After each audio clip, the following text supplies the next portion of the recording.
जेको industry area मिलूं आहिनि उन में मक़ामी माण्हुनि सां वॾो ज़ुल्म कयो पियो वञे।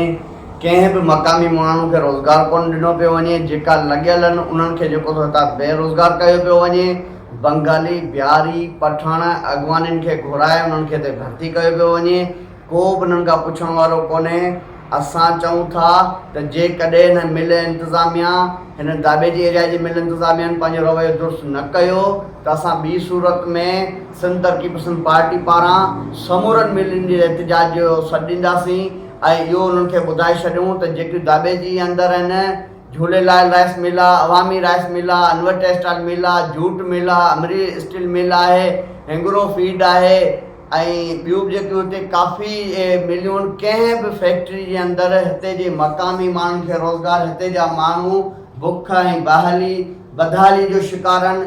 एॾा परेशान आहिनि जंहिंजी का अंतहा कोन्हे ऐं हिते जे मक़ामी हिते जे माण्हुनि सां वॾो ज़ुल्म कयो आहे। उहो सिंध तरक़ी पसंद पार्टी कंहिं बि सूरत में इहो बर्दाश्त कोन कंदी। असां एहतिजाज जो सॾु हिन जे ख़िलाफ़ु इंशाअल्लाह जल्द तारीख़ मुक़ररु कंदासीं।